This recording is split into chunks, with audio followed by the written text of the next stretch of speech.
बिस्मिल्लाहिर्रहमानिर्रहीम। अस्सलाम वालेकुम। मैं एक स्टोर पर काम करता था जहां आए दिन बहुत ज़्यादा रश होता, लेकिन इतवार वाले दिन तो किसी का चेहरा तक याद न रहता। लेकिन इस इतवार को मेरे स्टोर पर एक नकाबपोश औरत अपना छोटा सा बच्चा मुझे दे गई कि इसका ख्याल रखना, इस दुनिया में मेरे अलावा इसका कोई नहीं, और जल्दी से वहां से फरार हो गई। मेरी शादी को अभी 1 माह हुआ था। मैं बच्चा घर ले गया और बीवी को दिया। बीवी ने जैसे ही बच्चे का चेहरा देखा तो बहुत घबरा गई और कहा कि फौरन इसको वापस दे आओ, जबकि मैं इस औरत का पता तक नहीं जानता था। कुछ रोज बाद जब अलमारी खोली तो पैरों तले से जमीन निकल गई कि इस बच्चे का तो मेरी बीवी से। मेरा नाम उस्मान है। मेरा ताल्लुक मीरपुर खास से है। मैं अपने माँ बाप का इकलौता बेटा था और जब पैदा हुआ तब दादा अबू ने मेरा नाम अपने नाम पर रखा। किसी चीज़ की कोई कमी नहीं थी, पर जब से मैं पैदा हुआ अम्मा अक्सर बीमार रहती और अब्बा तसल्ली देते अम्मा को, पर वो कहती ये मेरा नसीब है। बेटे की खुशियाँ देखना मेरे मुकद्दर में नहीं। ये किस्मत भी कितनी अजीब होती है। इंसान क्या कुछ सोचता है और क्या से क्या हो जाता है। अब्बा रोते रहते, पर कभी किसी को नहीं बताया था कि अम्मा के पास वक्त बहुत कम है, और मैं तब छोटा था।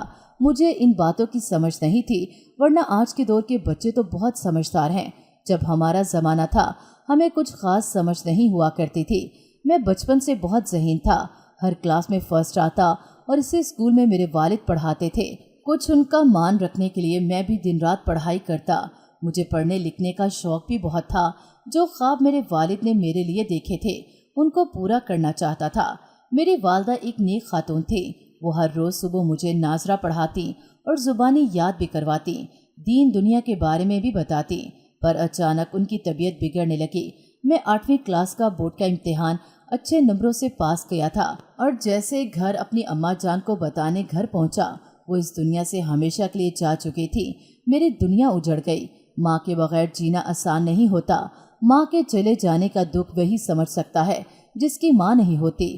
पुप्पो बहुत प्यार करती थी, बल्कि सभी मुझसे बहुत प्यार करते थे, पर माँ की जगह कोई नहीं ले सकता, बल्कि किसी भी बिछड़ जाने वाले रिश्ते की जगह कोई नहीं ले सकता। काफ़ी अरसा यूं ही गुजर गया। मेरी पढ़ाई भी बंद हो चुकी थी और दादा अब्बू मेरे वालिद को समझाते, और कई बार पुप्पो और दादा अब्बू ने अब्बा से कहा कि वो दूसरी शादी कर लें, पर अब्बा नहीं माने थे। उन्होंने कहा कि इस उम्र में दूसरी शादी मैं नहीं कर सकता। मेरा बेटा मेरे जीने का सहारा है। सब खामोश हो चुके थे और अब्बा ने मेरे लिए खुद को संभाला और मेरा दाखिला शहर के एक अच्छे स्कूल में करवा दिया। मैं उनको छोड़कर नहीं जाना चाहता था, पर मेरे वालिद ने कहा कि तुम्हारी अम्मा जान का ख्वाब था तुम्हें डॉक्टर बने देखना, और अपनी माँ के इस ख्वाब को मैं कभी पूरा नहीं कर सका था। मैं साजिशों का शिकार हो चुका था और मैं ये बात समझ ही नहीं सका। मेरे ही अपनों ने मुझे खिलौना समझ लिया और एक कठपुतली की तरह नचाते रहे, और मैं बेखबरी में मारा गया था। मेरे मैट्रिक के इम्तिहानात चल रहे थे जब एक दिन मेरे अब्बा मुझसे मिलने आए। वो कुछ चुप चुप से थे। अब्बा ने बताया कि उन्होंने दादा अब्बू के प्रेशर में आकर दूसरी शादी कर ली है। वो ये शादी करना नहीं चाहते थे, पर मजबूरी में एक औरत को सहारा देने के लिए ख़ानदान के दबाव में आकर दूसरी शादी कर ली है। मेरे दिल को कुछ हुआ। मेरी माँ की जगह कैसे किसी दूसरी औरत को दे दी। मैंने कहा, अब्बा मेरे दोस्त मुझ पर हंसेंगे, मेरा मजाक उड़ाएंगे। मैं ये सब बर्दाश्त नहीं कर सकता। अपनी माँ की जगह किसी दूसरी औरत को नहीं दे सकता। अब्बा खामोशी से उठकर चले गए और उसके बाद घर जाना कम और फिर बिल्कुल ख़त्म कर दिया। इतना अरसा हो गया था मैं घर न गया, और मेरा ही बाप जो मुझ पर जान देता था वो मुझे भूल चुका था। एक बार भी मेरी खबर नहीं ली कि मैं क्यों घर नहीं आ रहा। अब तो एग्ज़ाम्स भी हो चुके थे और मुझे पता ही नहीं था कि मेरे बाप के घर बेटी पैदा हुई, और ये बात भी मुझे मेरे एक दोस्त ने बताई, और मेरे क्लास फेलोज मेरा मजाक बनाते। मैं नज़रअंदाज करने लगा क्योंकि मेरी अम्मा जान ने खामोश रहने और सब्र की तलकीन की थी। बस अपनी अम्मा के ख्वाब को पूरा करने के लिए पहले से भी ज़्यादा मेहनत करने लगा। पूरे स्कूल में मेरी जहानत के चर्चे थे। वक्त तेज़ी से गुजरा। स्कूल से कॉलेज में पहुंच चुका था। एक दिन अब्बा की कॉल आई कि दादा अबू अस्पताल में हैं और मिलना चाहते हैं, और मैं दादा अबू से मिलने चला गया। दादा अबू ने कहा कि कल को तुम्हारी शादी हो जाएगी, तुम अपनी ज़िंदगी में मसरूफ़ हो जाओगे।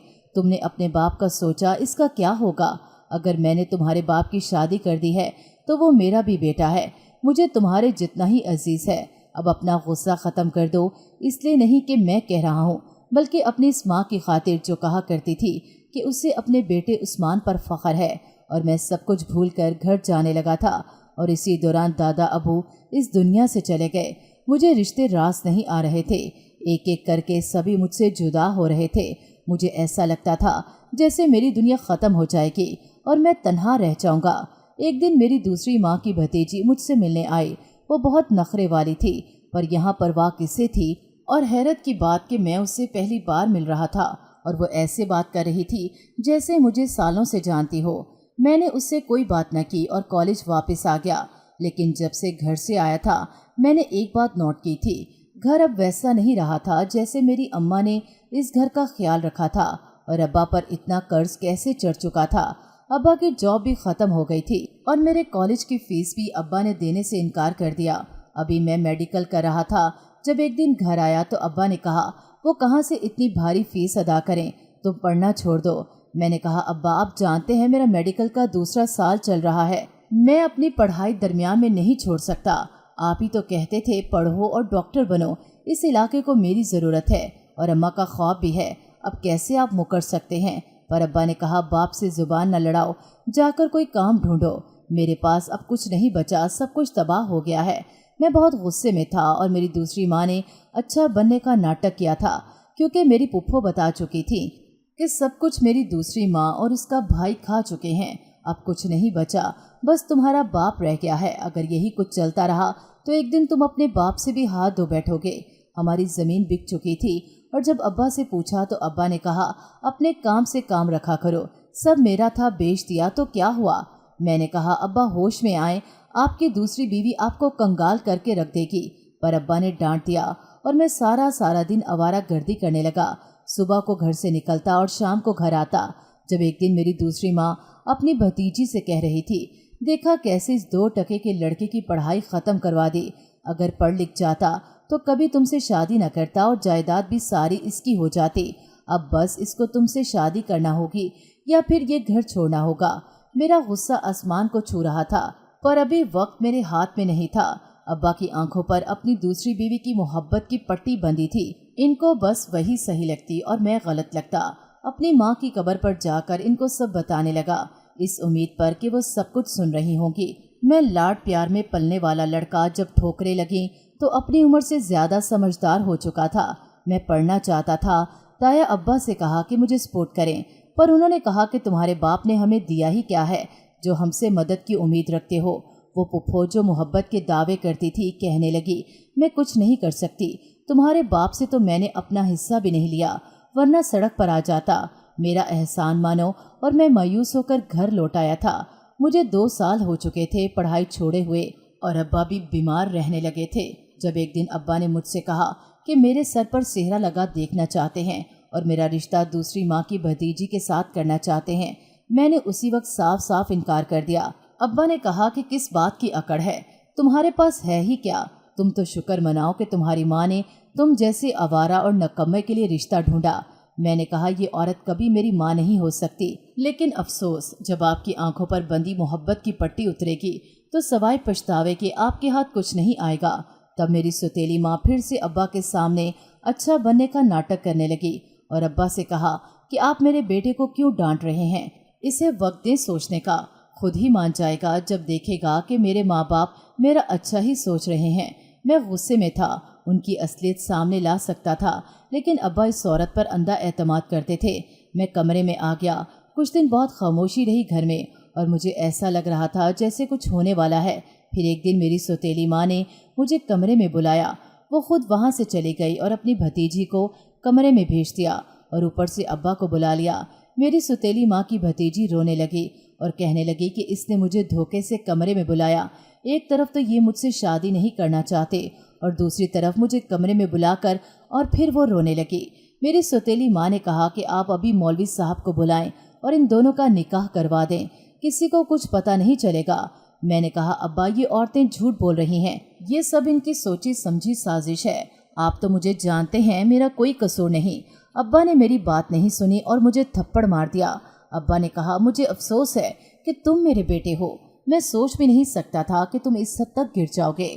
میں نے کہا میں جانتا تھا آپ میرا یقین نہیں کریں گے، لیکن میں اب یہاں 1 منٹ بھی نہیں رکوں گا، اور میں اسی وقت گھر چھوڑ کر نانا ابو کی طرف چلا گیا۔ نانا ابو مجھے دیکھ کر بہت خوش ہوئے تھے۔ میں نے نانا ابو کو سب کچھ بتا دیا۔ انہوں نے تسلی دی اور کہا اب دوبارہ سے پڑھائی شروع کر لو، میں تمہارے ساتھ ہوں۔ پر اب پتہ نہیں کیوں میں پڑھ نہیں پا رہا تھا۔ میں نے کہا نانا ابو میں کوئی چھوٹا موٹا کام کرنا چاہتا ہوں، آپ بس اتنی سی مدد کر دیں، جیسے میرا کام چل پڑا میں آپ کو آپ کی رقم واپس کر دوں گا۔ پر نانا ابو نے ماموں لوگوں سے کہا کہ میں اپنی وراثت سے اپنی بیٹی کا حصہ اس کے بیٹے کو دیتا ہوں۔ ماموں لوگوں کے چہرے کا رنگ اڑ گیا۔ انہوں نے کہا کہ آپ ایسا مت کریں، یہ رہے ہمارے ساتھ، ہمیں کوئی اعتراض نہیں، ہم اس کا خرچ اٹھائیں گے، اس کی شادی اس کی مرضی سے کریں گے، ہم اس کا بہت خیال رکھیں گے، اسے کسی چیز کی کمی نہیں ہوگی۔ لیکن نانا ابو نے کہا میں سب کا حق دے چکا ہوں، جب تم لوگ اپنا اپنا حصہ لے رہے تھے تب تو انکار نہیں کیا کہ آپ کے ہوتے ہوئے ہمیں بٹوارا نہیں کرنا، اور آج بہن کے حق کی بات آئی تو مجھے دلیلیں دے رہے ہو۔ میں نے نانا ابو سے کہا کہ آپ لوگ آپس میں مت لڑیں، مجھے کچھ نہیں چاہیے۔ مومانی نے کہا کہ اگر نہیں کچھ چاہیے تھا تو یہاں کیا لینے آئے، تمہارے باپ کے پاس سب کچھ تمہارا ہی ہے، پھر اب کیسے تمہیں ہماری طرف بھیج دیا۔ نانا ابو نے کہا یہ میرا نواسا ہے، مجھے اپنی جان سے زیادہ عزیز ہے، اور میں کسی کا احسان نہیں لے رہا، بلکہ اپنی بیٹی کا وہ حق جو اسلام نے دیا ہے وہ حق اپنے نواسے کو دے دوں گا۔ اور نانا ابو نے مجھے سمجھایا کہ تمہیں وہی دے رہا ہوں جو جائیداد سے تمہاری ماں کا حق ہے۔ پھر نانا ابو نے میری ماں کا حصہ مجھے دے دیا۔ میں نے ان پیسوں سے اپنے لیے دوسرے علاقے میں گھر خرید لیا، اور نانا ابو کبھی میرے پاس رک جاتے، کبھی اپنے بیٹوں کے پاس چلے جاتے، اور ساتھ ایک سٹور کھول لیا جو بہت اچھا چلنے لگا۔ نانا ابو اکثر کہتے میں اب شادی کر لوں، پر میں ابھی شادی نہیں کرنا چاہتا تھا، کیونکہ ایک لڑکی کو میں پسند کرتا تھا، وہ ہمارے ہی محلے کی تھی۔ پر جب رشتے کی بات کرنے میری دوسری ماں وہاں گئی تو انہوں نے کہا کہ وہ کبھی ایک آوارہ اور کم پڑھے لکھے لڑکے کو اپنی بیٹی نہیں دے سکتے۔ میں اپنی سوتیلی ماں کی کسی بات کا یقین نہ کرتا، پر ابا بھی ساتھ تھے، اور ابا نے کہا کہ تم نے ہمارا سر شرم سے جھکا دیا ہے، وہ لڑکی کبھی ہمارے گھر کی بہو نہیں بن سکتی، اور تم اسے بھول کر اپنی ماں کا کہنا مانو۔ پر میں وہاں آ گیا تھا۔ اس لڑکی کا نام میرب تھا، اور اس کے ماں باپ نہیں تھے، ماموں مومانی نے پالا تھا اسے، اور بہت کچھ جانتا تھا اس کے بارے میں، وہ کافی پڑھی لکھی تھی، اور اماں کی شروع سے خواہش تھی میرب ان کی بہو بنے۔ جب میرب پیدا ہوئی تھی تو امی نے اپنی دوست یعنی میرب کی ماں سے کہا تھا کہ وہ عثمان کی دلہن بنے گی، پر میرب کے ماں باپ کا ایکسیڈنٹ ہو گیا، اور پھر تب ہم بھی چھوٹے تھے، ہمارا بچپن ایک ساتھ گزرا تھا، اور میں اسے بچپن سے پسند کرتا تھا۔ پر دوسری ماں نے جا کر بہت باتیں کی تھی ان کے گھر، اور ابھی تک مجھ پر جو الزام لگا تھا میں اس کو بھول نہیں سکا تھا۔ پتہ نہیں لوگوں کو کیا ملتا ہے دوسروں کو زخم دے کر۔ میری سوتیلی ماں نے جو کیا ابا نے اس پر یقین کر لیا، ایک بار بھی مجھے صفائی دینے کا موقع نہیں دیا، اور نہ ہی ابا نے میرا پوچھا۔ پہلے ماں کی کمی محسوس ہوتی تھی، اور اب باپ کی کمی بھی محسوس ہونے لگی۔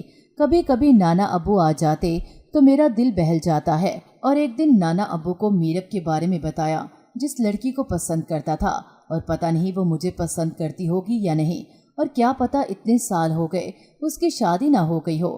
نانا ابو نے کہا کہ وہ خود وہاں جائیں گے رشتہ لے کر، اور میرب کے ماموں ممانی کو منا کر رہیں گے۔ میں بہت خوش تھا، اور ایک ڈر بھی تھا کہ کہیں وہ لوگ انکار نہ کر دیں۔ میں نانا ابو کو میرب کے گھر لے کر گیا اور خود ابا سے ملنے آ گیا، پر ابا گھر پر نہیں تھے۔ میں واپس لوٹ رہا تھا جب میری چھوٹی بہن جو ابا کی دوسری بیوی سے تھی، اس نے کہا عثمان بھائی ابا کو سب پتہ چل گیا ہے۔ ایک دن اماں کی باتیں سن لی تھی، اور ابا آپ کو تلاش بھی کرتے رہے، اس وقت ہسپتال میں ہیں، اور اماں ان کا خیال بھی نہیں رکھتی، آپ جا کر ابا سے ملائیں۔ اور میں بھاگتا ہوا ابا کے پاس گیا تھا۔ اپنی ماں کو کھو لینے کے بعد باپ کو کھو دینے کی ہمت نہیں تھی۔ 2 دن بابا کی خدمت کی، ان کے پاس رہا، اور ابا نے کہا کہ مجھے معاف کر دو، میں ایک جھوٹی عورت پر یقین کرتا رہا کہ وہ ایک ماں ہے اور تم ہی اسے قبول نہیں کر پا رہے، پر میں غلط تھا، میں نے تمہارا یعنی اپنے بیٹے کا یقین نہیں کیا تھا۔ ابا کی بات ابھی پوری نہیں ہوئی تھی جب وہ مجھے چھوڑ کر اس دنیا سے ہمیشہ کے لیے چلے گئے۔ میں سب کچھ ہی کھو بیٹھا تھا، پہلے اپنی ماں کھو دی، پھر دادا ابو کو کھو دیا جن سے میں بہت محبت کرتا تھا، پھر اپنی محبت کو کھو دیا کہ وہ کبھی میری نہیں ہو سکتی، اور اب اپنے باپ کو کھو دیا۔ پتہ نہیں زندگی مجھ سے کتنے امتحان لینے والی تھی، اور میں ہر بار ٹوٹ جاتا تھا۔ अब्बा को गए 1 साल होने वाला था और अपना स्टोर भी खोल लिया था जो अच्छा चल रहा था, पर सोचता काश अब्बा को इतनी मोहलत मिल जाती कि वो मेरी खुशियाँ देख लेते। मेरे पास इतनी रकम जमा हो गई थी कि अपनी माँ के हिस्से के पैसे वापस कर सकता, पर नाना अब्बू ने कहा कि उन्होंने कोई एहसान नहीं किया, ये तुम्हारी माँ का शरई हक था। और मैंने उन्हीं पैसों से नाना अब्बू को उम्रा करवाने का सोचा, पर नाना अब्बू ने कहा कि वो पहले मेरी शादी देखना चाहते हैं, न जाने वहाँ से मेरी वापसी होगी भी या नहीं। और मीरब के मामू ने हाँ कर दी थी और एक भारी रकम भी मुझसे वसूल की थी। मुझे अपनी मोहब्बत मिल रही थी, मुझे इससे बढ़कर कुछ नहीं चाहिए था। मेरी शादी हो गई और मैं हवाओं में उड़ने लगा, पर मेरी बीवी मुझसे ज़्यादा बात नहीं करती थी और मुझ पर गुस्सा करती। मैं उसके गुस्से को नज़रअंदाज करता कि इस पर बहुत जुल्म हुए थे। इसकी मुमानी ने इसके साथ अच्छा नहीं किया था। जिस दिन मेरी शादी हुई थी उस दिन भी मेरी बीवी का हाथ जला हुआ था। दूसरों की दुल्हनों के हाथों पर मेहंदी लगती है, पर मेरी बीवी का हाथ जला हुआ था और मैं तो इसे किसी सूरत तन्हा नहीं छोड़ सकता था। मुझे अपनी बीवी बहुत अजीज थी और ख़ासकर मेरी मोहब्बत थी जिसके लिए मैं कुछ भी कर सकता था। अक्सर वो मुझसे बात करते करते रुक जाती और घबरा जाती थी, और जैसे मैं उसको कुछ कहता वो आगे से रोने लगती या फिर गुस्से में आकर खुद को मारने लगती। मैं जानता था वो अभी इस रिश्ते को कबूल नहीं कर पा रही और मैं उससे वक्त दे रहा था। और उन्हीं दिनों पता चला कि नाना अब्बू उम्रा करने गए थे। दूसरे दिन वापस आना था सऊदीया से, पर वो वहीं रह गए। अल्लाह ने उन्हें वहीं रख लिया था। ऐसी किस्मत हर किसी की नहीं होती। लोग दुआएं मांगते हैं, एक तरफ खुशी थी तो दूसरी तरफ दुख भी था। इंसान हैं, ये जज्बात तो फितरी होते हैं, पर पता नहीं ऐसी कौन सी बात थी जो नाना अब्बू मुझे बताना चाहते थे। मैं बहुत कोशिश कर रहा था मेरी बीवी मेरे साथ ठीक हो जाए। हमारी शादी को 1 साल होने वाला था और इस दौरान कुछ बेहतरी आई थी। अब मुझे खाना बाहर से नहीं लाना पड़ता था, मेरी बीवी बना कर रखती। वो मुझसे बातें करने लगी थी, खुश रहने लगी थी और मेरे लिए इतना बहुत था कि वो मेरे साथ खुश है। मैंने एक स्टोर खोल रखा था जहां आए दिन बहुत ज्यादा रश होता, लेकिन इतवार वाले दिन तो किसी का चेहरा तक याद न रहता। लेकिन इस इतवार को मेरे स्टोर पर एक नकाबपोश औरत अपना छोटा सा बच्चा मुझे देख कर गई कि इसका ख्याल रखना। वो बच्चा बामुश्किल 2 साल का होगा। इस औरत ने कहा कि इस बच्चे का इस दुनिया में मेरे अलावा और कोई नहीं, और जल्दी से वहाँ से फरार हो गई। मेरी शादी को अभी 1 साल हुआ था। मैं बच्चा घर ले गया और बीवी को दिया। बीवी ने जैसे ही बच्चे का चेहरा देखा तो बहुत घबरा गई और कहा कि फौरन इसको वापस दे आओ, जबकि मैं इस औरत का पता तक न जानता था। मैंने अपनी बीवी से कहा कि क्या हो गया है, छोटा सा बच्चा है, यूं ही समझो अल्लाह ने हमें दिया है। पर वो बहुत घबरा जाती और फिर इस बच्चे को प्यार भी करने लगती, और जैसे मुझे देखती बच्चे को छोड़ देती और घबरा जाती। कुछ रोज बाद जब अलमारी खोली तो पैरों तले से जमीन निकल गई कि वो बच्चा तो मेरी बीवी से था। वो जैसे ही मेरी बीवी ने मेरे हाथ में अपनी रिपोर्ट्स देखी और चंद तस्वीर जिनमें वो दुल्हन बने किसी और के साथ बैठी थी, मेरी बीवी ने घबरा कर मुझसे वो सब ले लिया और मुझे लगा कि मेरे साथ धोखा हो गया है। औरत होती ही धोखेबाज है। इस रात मैं बहुत रोया। मेरी बीवी बार बार आती रही मेरे पास सफाई देने, कहती एक बार मेरी बात सुन लो, पर मैंने इसकी एक बात नहीं सुनी। जब एक रात उस बच्चे ने मुझे बाबा कहा, वो मेरा बेटा नहीं था, पर फिर भी मेरे दिल को कुछ हुआ था। वो बच्चा अभी सही से बोल भी नहीं सकता था और मेरी टांगों से लिपट गया और मैं वैसे का वैसे खड़ा था। जब मेरी बीवी ने कहा कि आपको आपकी माँ का वास्ता है, एक बार मेरी बात सुन लें, और मैं खड़ा सुन रहा था। मेरी बीवी ने बताया कि मामू मुमानी से तंग आकर मैं जिस लड़के को पसंद करती थी उससे शादी कर ली, और मेरे मामू भी शरीक थे। ये सब मजबूरी में हुआ था क्योंकि मुमानी अपने आवारा भांजे से मेरी शादी कर रही थी, और मेरी शादी के 8 माह बाद मेरे शौहर की मौत हो गई। और मेरे ससुराल वाले सब कुछ जानते थे, पर उन्होंने मुझे कबूल नहीं किया और मैं वापस अपने घर आ गई जहां मामू मुमानी ने कब्जा कर लिया था। और फिर मेरे ससुराल वालों को पता चला कि मैं माँ बनने वाली हूँ, तो मुझे अपने साथ ले गए, और जैसे मेरी गोद में बच्चा आया मुझसे मेरा बेटा छीनकर मुझे घर से निकाल दिया था। और ये सब कुछ तुम्हारे नाना अब्बू जानते थे।